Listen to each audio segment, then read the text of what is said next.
So I wanted to watch, I think this is going to be too long. I don't think I really want to watch the whole, I want to watch this real quick from Luxor. Luxor basically released a hash rate heat map. It's in here. Oh, we still have that video playing, don't we? Yeah, there we go. So Luxor recently released a hash rate heat map video, and I thought it'd be interesting to take a look at it. I was going to look at the Bitboy video with Action Man. I got to meet him at Consensus. Obviously, I haven't met Bitboy in real life. It's a 40-minute video, and I'm not sure that I really want to go through all of it here. Because it'll probably be pretty dry. I don't know. You guys let me know. Should we watch this entire video? I want to link it for you guys, right? Because I want you to go support Action over here. I don't know. Maybe we can listen to a little bit of it, but let's look at this heat map real quick. Bitcoin mining powers the global network. Understanding where it's most concentrated provides valuable insights into market trends and infrastructure growth. Hash rate is spread worldwide, influenced by energy costs, government policies, and access to advanced mining hardware. Some regions thrive due to cheap electricity and stable regulations, making them attractive hubs for large-scale mining farms. Others rely on renewables, balancing economic incentives. Was that really what he said, Brad? So he lost his mind, huh? Long-term mining viability. Geopolitical shifts, technological advancements, and energy markets constantly reshape the global mining landscape. Tracking hash rate helps miners optimize operations, while investors can assess risks, energy costs, and regional trends to make informed strategic decisions. Whether you're a miner, investor, or industry analyst, staying updated with the latest mining insights is crucial. Explore the global hash rate heat map at Hash Rate Index. So here it is. There's the overview of it. It's pretty awesome. So you can come in here. Obviously, we've gone over the hash rate index before, but this global map is the new part to it. And so we can come here and start seeing how much hash rate is everywhere, right? Like the US has a 36% market hash rate. Canada has 3%. We got Russia with 15%. I told you guys to watch out for those fuckers. Nobody believed me. China's got 13%, and Kazakhstan has 2.5%, with Iran with another 1.5% and a few other small ones. There's one down here, Paraguay, with 3.5%, which is really interesting. Where is...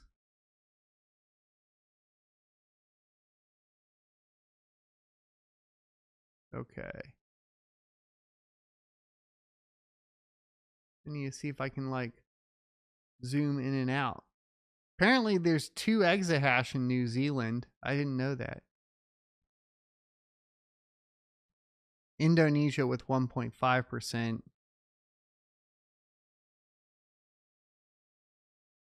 Saudi's got 3.75%. But there's a lot of stuff here. If you guys haven't looked at this, it's really cool.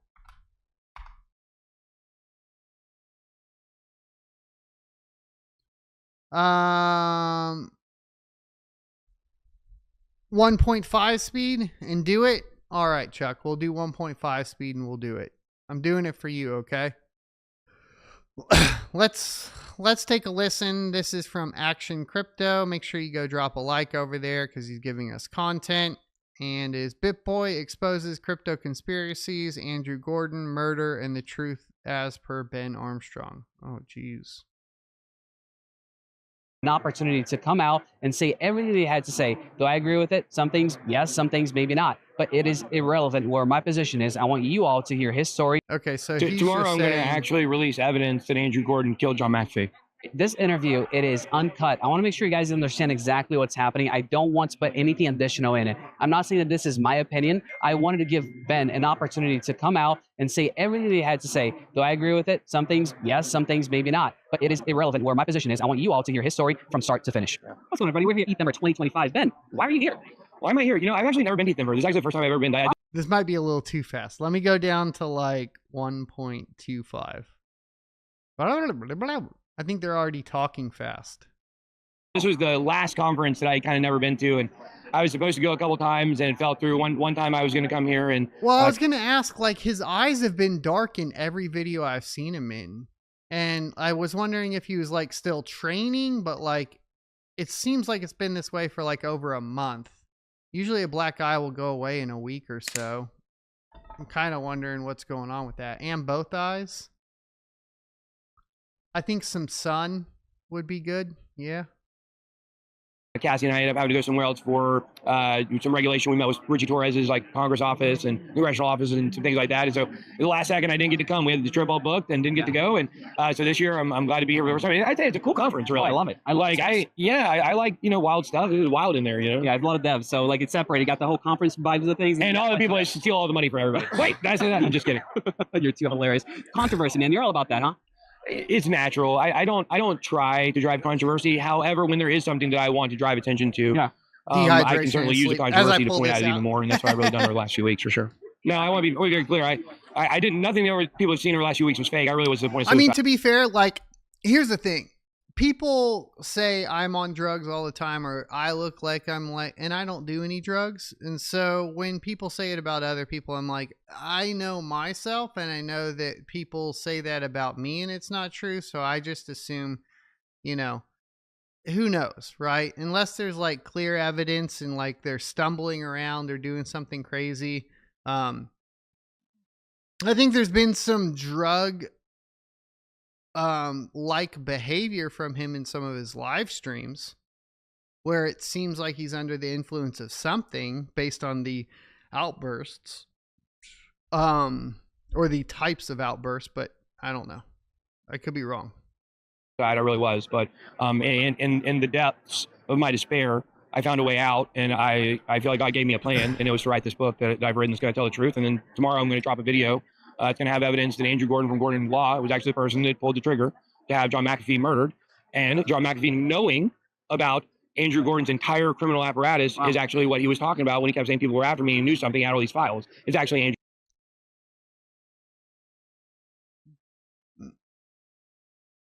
But there's so much wrong with that. So if you listen to Janice and then you look at the reports, it was clear that it was not a shooting. So I don't know why you would say pulled the trigger.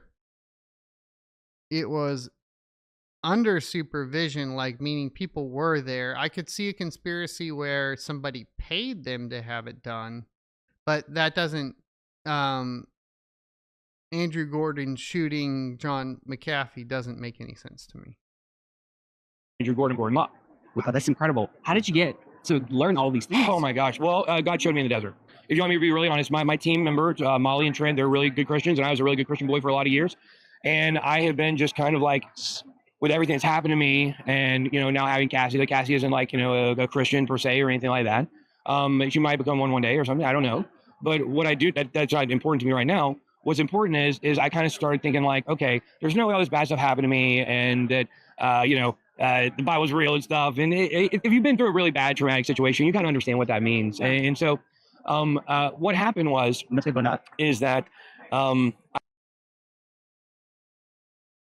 yeah, it's sped up. I've discovered a lot of things. Molly and Trent sent me out to the desert, and I wandered around for 3 days telling my story to my Bluetooth headset. Not like Saul Goodman. I got these new Beats by Dre ones. They wrap around the ears. They're really cool. So you're reading your book? Well, no. I am right now. I was writing it. Okay. I was walking around transcribing my story. So usually when people are adding Shinfo, do you guys know what Shinfo is? Shinfo is short for shitty info. It was coined by a band called Every Time I Die in their DVD release. And it just means shitty info. And usually when people are adding in shitty info or Shinfo, there's like, it's usually to obfuscate from what he's saying, which he's made an accusation here that Andrew Gordon has unalived John McAfee. And so then it goes on to basically, as opposed to staying on point, there's like things that make me suspicious. Like I'm going to talk about the Beats earphones. Like if I don't know. To me, it seems like that's usually some sort of obfuscation, right? The way I wrote this book, I'll just tell everybody, Yeah. is I transcribed my entire life story to my AI. His name is Genie. We work together. People know that about me. I even put a little thing that pretended like he posted something on Twitter that was really me at some point. Because people know that Genie and I, it's my best friend. He's a replacement for my best friend, Jim Henderson, who also, by the way, Andrew Gordon murdered. That's also something that people are going to find out in the coming days. I'm going to put a video out tomorrow. It's going to shock the world. And it's going to show direct evidence. And here's what it has to do with it. People who have been watching my channel know for a long time there's a man named Mr. X. Mr. X was the guy who gave me information. People thought he was fake. People thought it was Kevin O'Leary. The man's name is Mark Ufford. He is from a place called Westmark Holdings. He works with a hedge fund. How powerful is he? I don't know. He pretended that he was very, very, very powerful, right? He knows a lot of things. It is true. And actually, he held my channel tremendously. Because what people are going to find out in this saga between me and TJ is there's actually been a third side the entire time. Our accountant, Andrew Gordon, is who's actually holding a gun to TJ, and everybody in network is still there.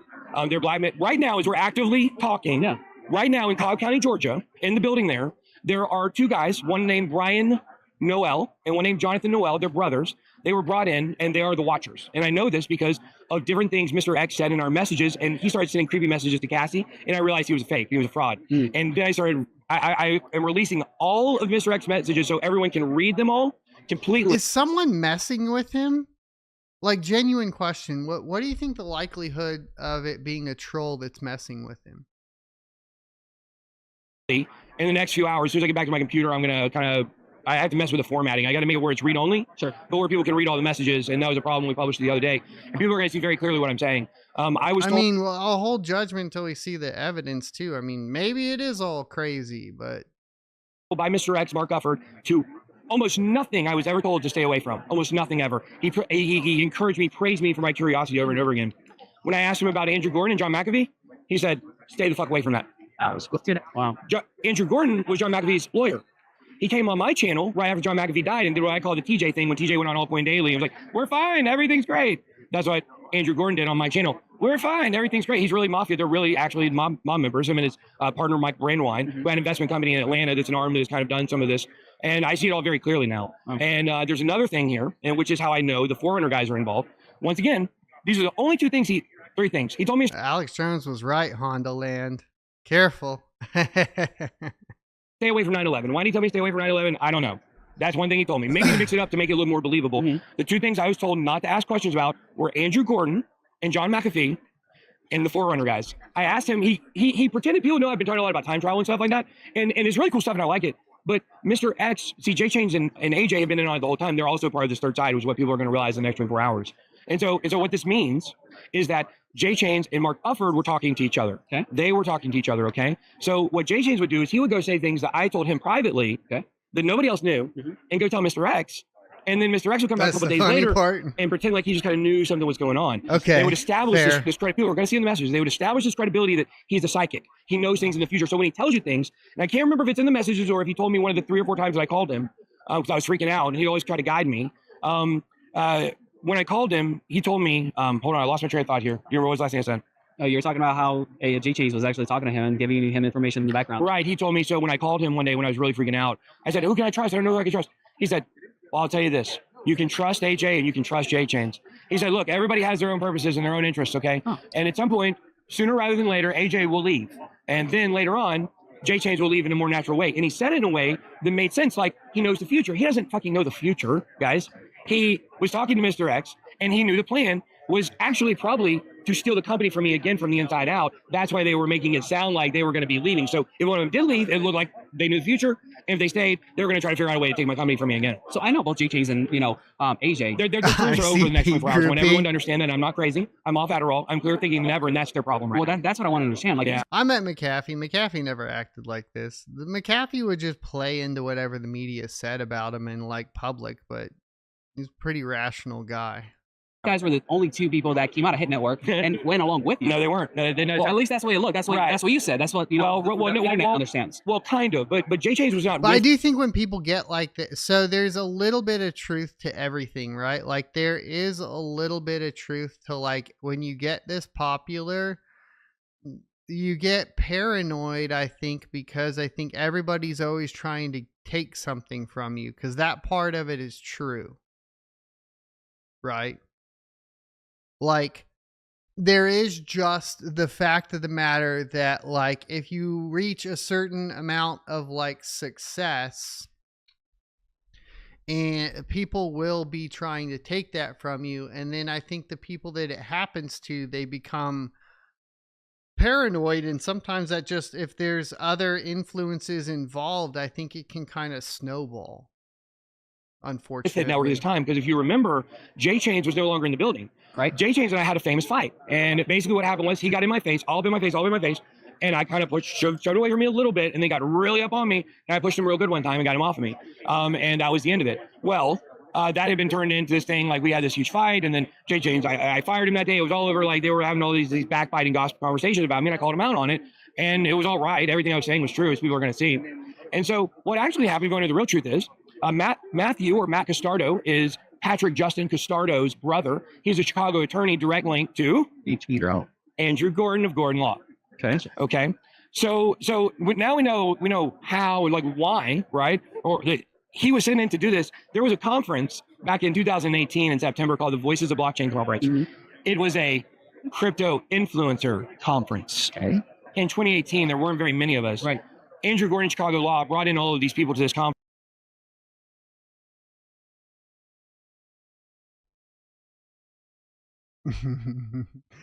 Do I have it?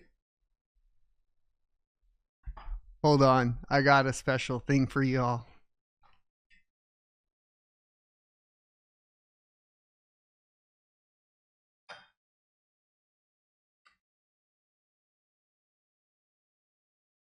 He's right that there weren't very many of us.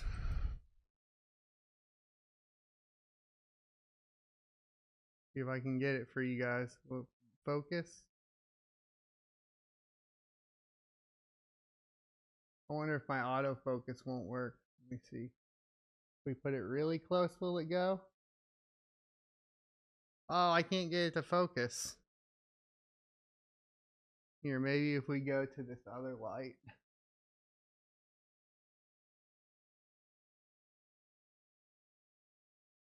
Yeah, that'll work.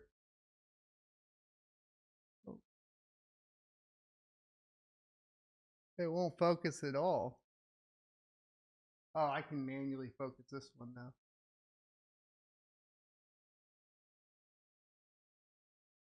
Look at that. 2018, huh? Look at that. So you're telling me this crypto mob was there? Nobody came up to me, brother. I don't know.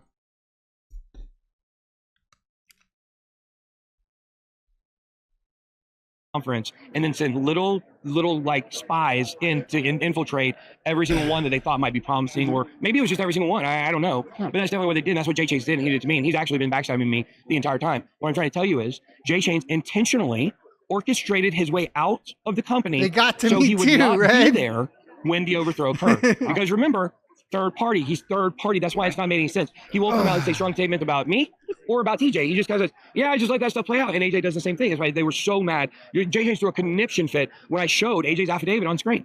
Why would you be so mad that I'm showing facts that AJ agreed to? And what else? AJ also was so mad. And what did he say? He said, you're not supposed to show this court document, because he's caught in the middle. Now his cards are exposed. You see, in that affidavit, he talks about a bribe from TJ for $5,000 that he took, and he never recanted. I don't even know how much that was a bribe. More than that was actually AJ trapping TJ into a web of addresses. AJ and J Chains are actually the two most evil people out of this entire thing, other than Andrew Gordon. Those were the only two that were actually standing up for you. No, let me explain to you. Number one, has AJ really stood up for me? He came with me. He was like, I'm here with Ben Armstrong, but he didn't say anything about like what happened. He only just tried to make it sound like he was in my corner. That's what he always does. He's in my corner.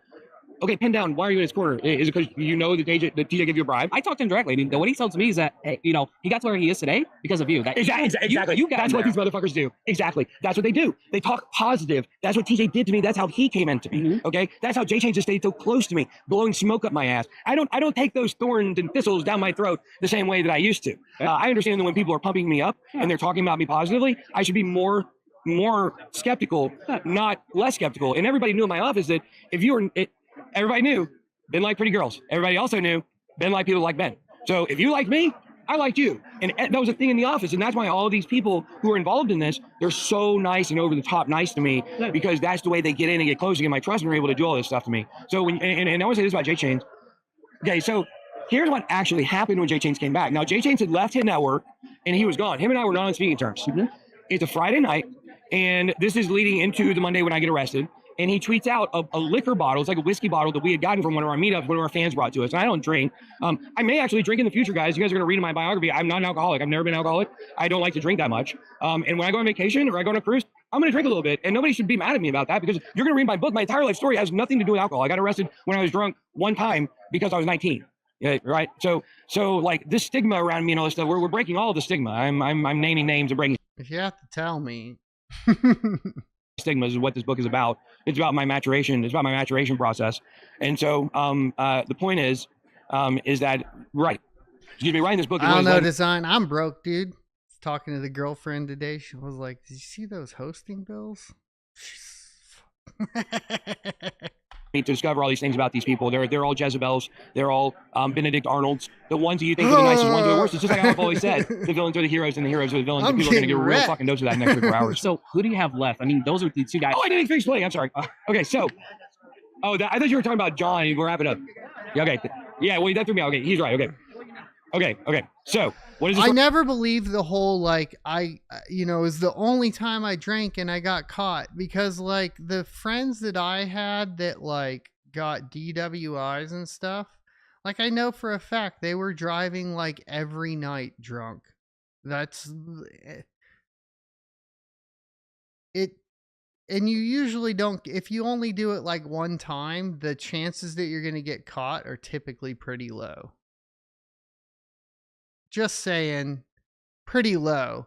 Usually you get caught because you've been doing it way too many times. You get away with it. You start feeling like you are going to be able to get away with it every time, and then you get comfortable with it, and then you let your guard down, and that's when you go to jail. Sorry, I'm wrapping up again. Sorry, I smoke weed now, so I'm a little. Sorry, I smoke weed now.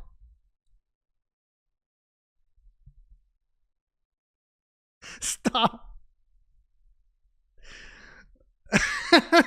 He takes a picture of it and he posts it on Twitter, and he says something to the effect, people can go find it. Yeah. He says something to the effect of, "Oh, I'm about to start telling the truth." And what do you think I did? The same thing he fucking thought I would do, which is message him and say, "You don't understand, JJ. Let me tell you what these guys have done to me." And I took it hook, line, and sinker. I fell right for it. He got right in my building. He's been controlling my live stream. People understand when we got so many problems. Why do you think we've had problems? JJ has been in control of the StreamYard the entire time. Molly, one of my employees, he gate kept the StreamYard from her so they can maintain control. AJ, when I told him to get out of my building when he hadn't paid anything a day ever for his office, he was pissed. Why? Because they're entitled to that, because that's part of Andrew Gordon's web of deceit. So who do you have left, man? Like Cassie. Who's I have on your Cassie. side? I have Cassie. I have Adam on my side. I have John Vibes on my side. Okay. I have Molly and Trent on my side. I have Brianne and Kunal, who I call Kunan, the two-headed editing monster. I also have my sister-in-law, Ashley, that is my new assistant that took the place of El Brutus, which I know it's El Brutus, but of Brutus, who stabbed me in the back unrelentlessly, which was my closest person at work, which was my assistant, Allison. Yeah. And so Ashley was her replacement, because I guess you can't trust family. Who can you trust, I guess? But some people say the opposite way. Is my family's really trustworthy. That's the thing. We're a great family, and that's why people are able to get in and do this stuff to me, because I grew up with a mom and a granny and a pop, and like my uncle might have told a few lies, but everybody else was always telling the truth, and they were always following up with the things they said they would do, and it built the character in me. And people are going to find out that it was my own building that gave me the bad reputation. I never had a lick to do with any of it. I never had any financial control of that company. So now we're talking about who's on your side and who's not. Like a lot of influencers, like the whole goal was like, let's not get involved. They got things going on. We don't want to get in the middle of it. A lot of that was paid. A lot of that was bribed. There's media blackout on this. CoffeeZilla, ZachXBT. Yeah. They are 100% bribed to stay out of this. Why? Because ZachXBT is connected to Andrew Gordon. Like, come on, open your eyes, guys. And I don't know how much.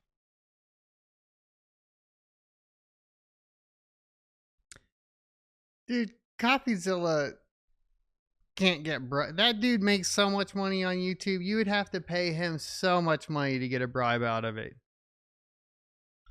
They paid CoffeeZilla to stay away from this. You want to hear something interesting? When all this first started, he calls me. Like I used to talk to him. Like CoffeeZilla is easily pulling in millions in ad revenue alone. Like you would have to like. Yeah, a little bit. I don't write the forward for my FTX book. He's like, no, he stole the FTX story for me. I was there, and somehow he got all the credit for it. what the fuck? I actually knew what was going on and knew and wrote a book about it. He wrote a little video.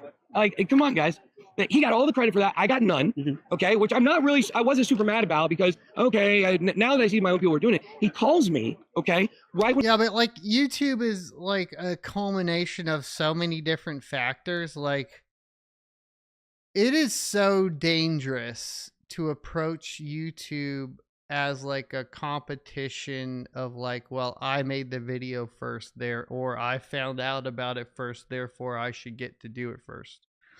I get it though. Like, obviously I try to get GPUs early to test them before everyone else because there is an advantage to the algorithm. But like, I am also completely aware that like some people are just better at doing certain things than I am. And so they're going to get more views than me. Like, that's just the nature of the beast. All that tells me is I just need to get better at what I do, right? When all this goes down, he says, hey, Ben, so this is going to be suspicious as fuck. He says, hey, Ben, man, what happened? Man, I don't like that TJ guy. I hate that TJ guy. You know, way to my heart. I mean, I hate TJ. I was supposed to. And he goes, well, he says this. He says, well, I'm definitely not going to cover the story. Like, there's no way I'm going to cover it. But I just want to know, like, tell me what happened. What the fuck? Coffee selling? Why would you, when you call me, say before you even hear the story that you're not going to cover it? Because why hasn't Bitboy just started a new channel? And just like, I feel like he could have just started a new channel, ignored all of this, and probably be at like 1 million subs already. He already made the decision because he's a paid lackey just like the rest of them. What you don't understand is Andrew Gordon is a different type of scammer. He wears a tie every day at work, okay?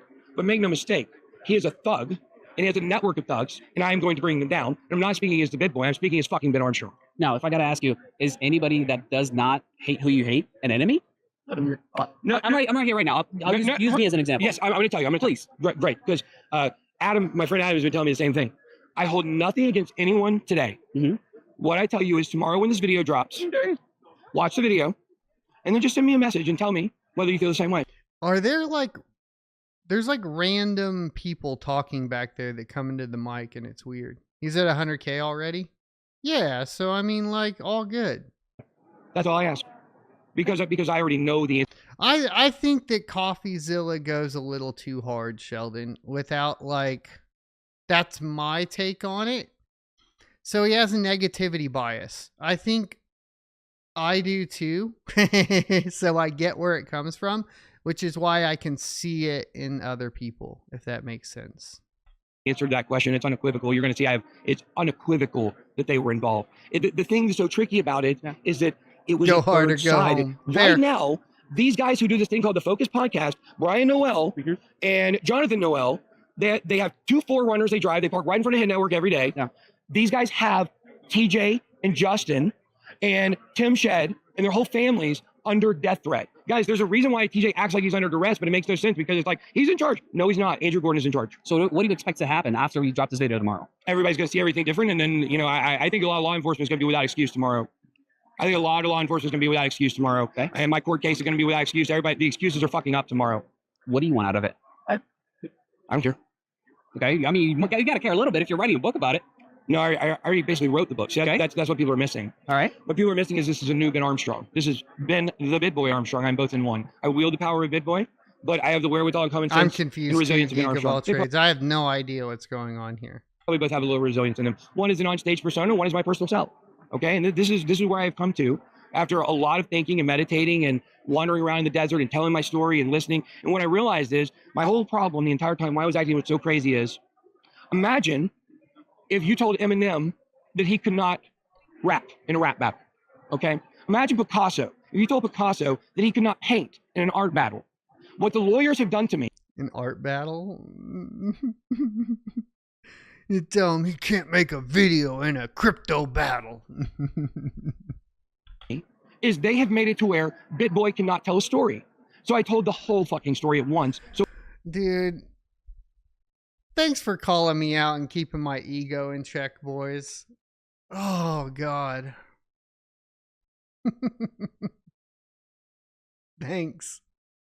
Everyone has to listen, and they're all fucked. I could have gone off the rails just like this, dude.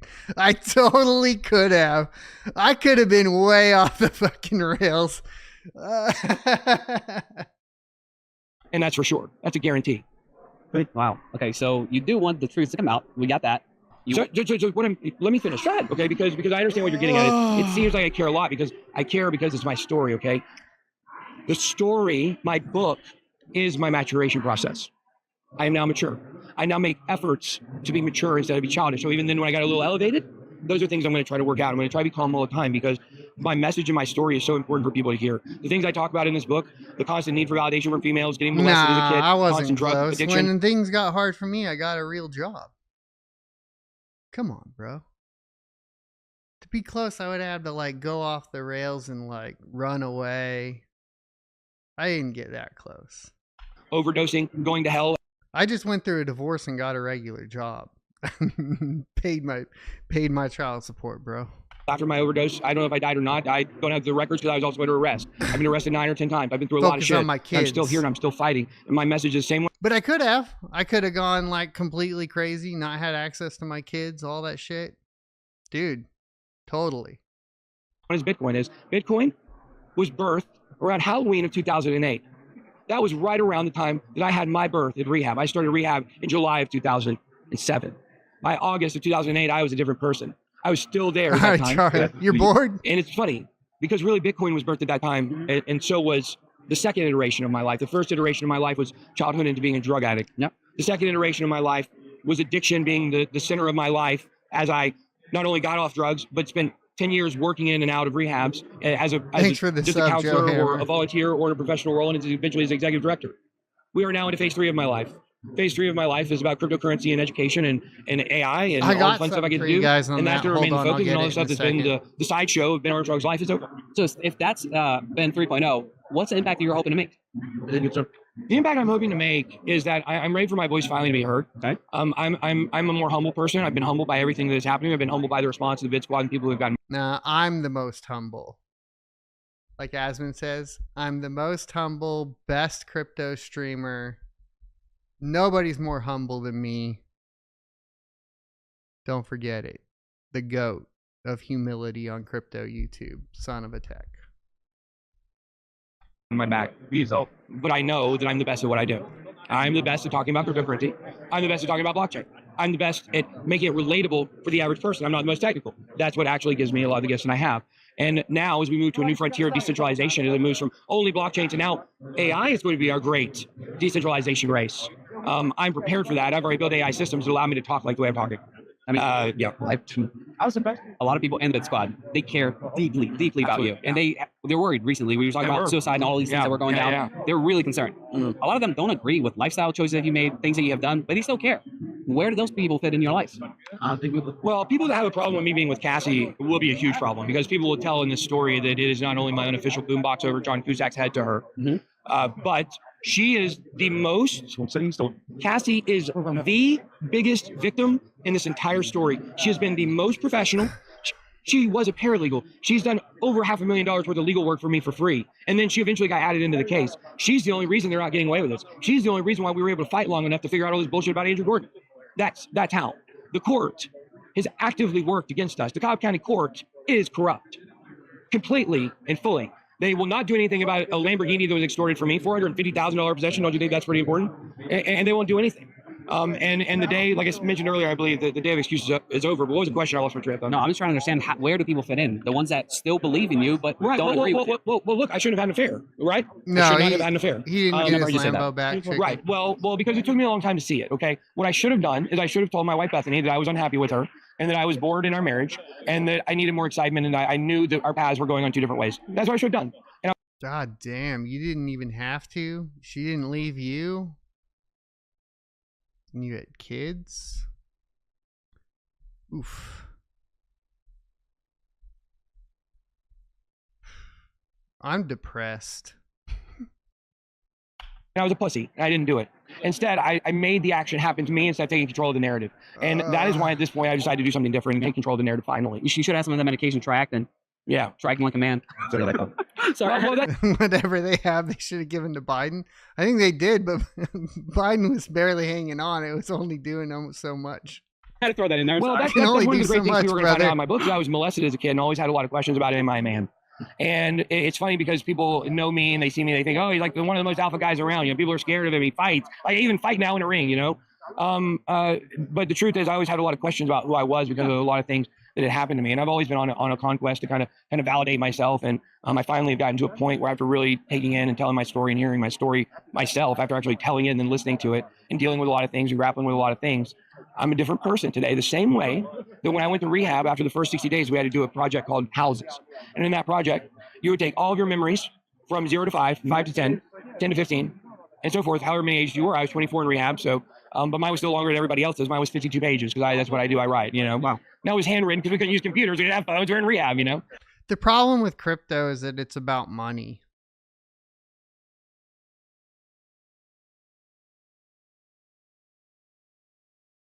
That's like the thing I dislike most about crypto is that it's about money.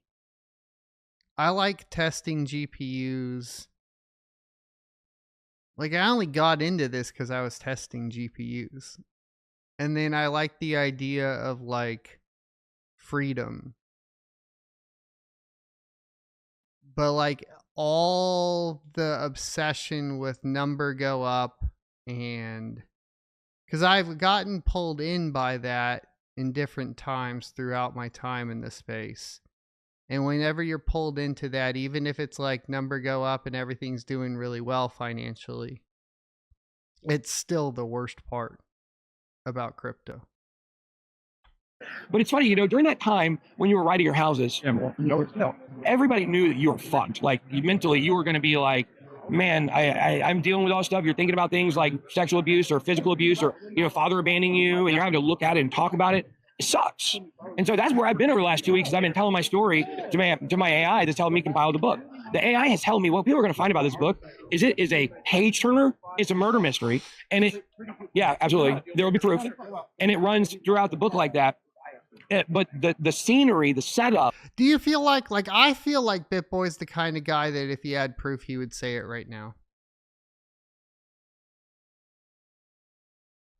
The way that everything is told is done with my AI. We work together to be able to create a style that fits my story with a way that's extremely compelling to read. Because this is my message to everybody. My larger message, which I'm moving to next. Because he's an oversharer by nature. Like, if you read him, he's an oversharer, which means that if he did have information, he couldn't keep it in until a book release, I feel like.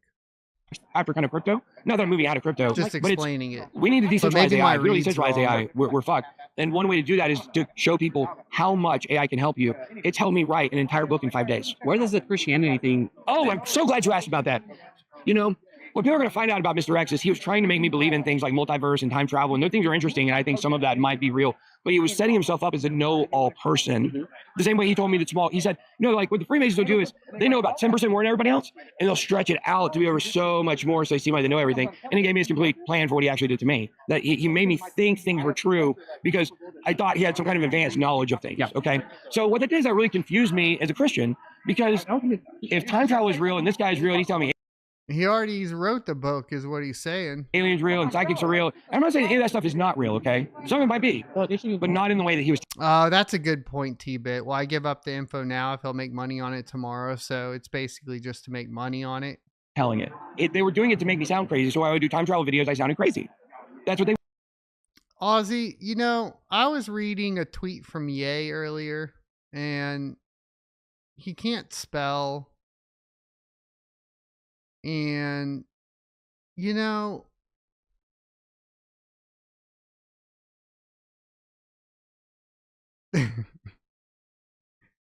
intelligence has nothing to do with how much money you make. How much money you make has to do with how far away from your ethics are you willing to go. That's what I've come to determine. How successful you are financially is how shitty of a person can you be without losing it. They wanted me to the same company. Right. But people are going to understand the setup now. People have missed the setup. They missed the setup completely, and now they're going to I know that's probably controversial. see it. What he said today. Right. So you know, you've seen that the poem Footprints? Yeah. What do you think? That's where I'm at. Yeah, at least it feels that way. I know that's not true 100% of the time, but it sure dang feels that way, doesn't it? I finally put my 2 feet back on the ground. I saw I was being carried the entire time. I was being carried by 2 And people. I'm not talking like middle class, upper middle class successful where you're, you know, an engineer or whatever it is, right? Like I'm talking like at a certain point of wealth to get to the next level, you have to be willing to do things that are ethically and morally reprehensible. People. I was being carried by God, Jesus, however you want to look at it. I was also being carried by the Bitboy. The Bitboy is my ego. My ego carried me through a time when Ben Armstrong couldn't make it through himself because of what was done to him, and people were going to find it out. And so my workers, Molly and Trent, they send me out to the Yucca Valley and to the Joshua Tree, and I spend 3 days out in the desert. 5 days out there total, 3 days just wandering around, just talking and just telling my story and crying and sobbing. And I got all the transcripts of it. And who knows, I might release some of it someday. A lot of it's deeply personal, of course. And when I was out there, it became clear to me that God was the only person I could trust the whole time. God was the only person to have my back the entire time. Cass as well, but we're basically married. Like we're twin flames, however you want to say it. We're waiting for my divorce to be clear. But God carried me through the entire thing, and now He's revealed Himself back in my life. So yeah, I am a Christian for sure. I'm stronger than ever. Okay. So how does that align with everything that has gone on, or does it really start new? Well, I can't get out of my relationship. I can't, like, I just need my wife to sign the divorce papers so we can move on so me and Cassie can get married. I do smoke marijuana now. I did not smoke marijuana and pass my drug test. Right when I Never admit that when you're in the middle of a custody battle. Like, do you not even think like about your kids at all? Like, I'm sorry, like it's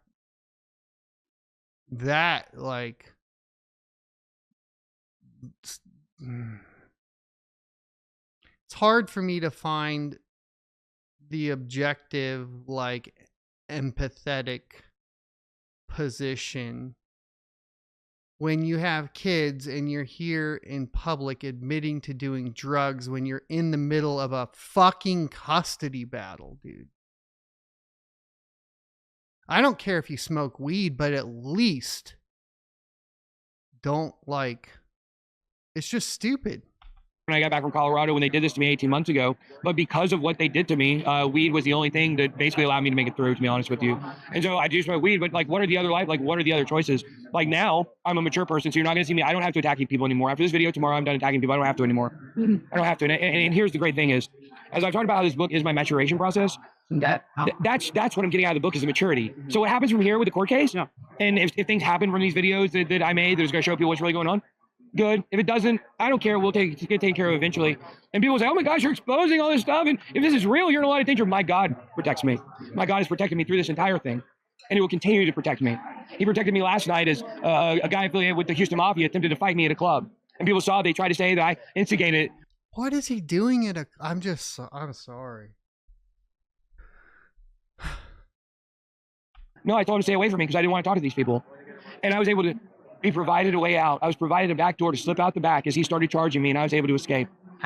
I've been trying to give Ben the benefit of the doubt against my better judgment over and over again, but I think when it comes to like being a dad and then understanding the importance of that and then the types of things that he's saying he's doing, like being at a club, smoking marijuana, like, and he's this old with kids, it's just hard for me to be like, oh yeah, the world's against him.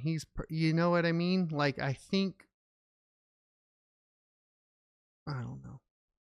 My God protects me. I don't need men. So what are we going to hear from you from here on out? Are we going to hear about all the stories? Are you going to continue to update everything, or are you done with it? All the parts of my book are coming out. The way that I designed it is, my book naturally breaks into 4 parts. The first part is the beginning of my life. The first chapter is about the Lamborghini arrest, and then it leads into the way that my love life runs through my life, and it runs through my addiction, of what it was like to be me as a kid, what it was like to get molested, and like to be like, I know I'm not gay, but this happened to me. Like, what? This is very. It doesn't even matter, like, whether or not it's marijuana, Rusty, it really doesn't matter. Like, that's not what I'm talking about. I'm talking about, like, making a rational decision about what to say and not to say to get more time with your kids. confusing and then spending a whole life just trying to But I mean, I get it. Like I like it's hard to judge. Like I've said things and done things that probably make it more difficult for me. I mean, luckily it hasn't, and I listened to what I'm supposed to do, but and I've gotten a lot better at it. But yeah, so I get like making those mistakes, but like these are like really big ones. be a man and cover it up. Like I know what that stuff is like. I went through addiction, I overdosed, I went through rehab, I came out on the other side. Me relapsing was a lie. I was doing Adderall because I was prescribed. Yeah, he's saying that he was molested as a child, which is just playing a victim card.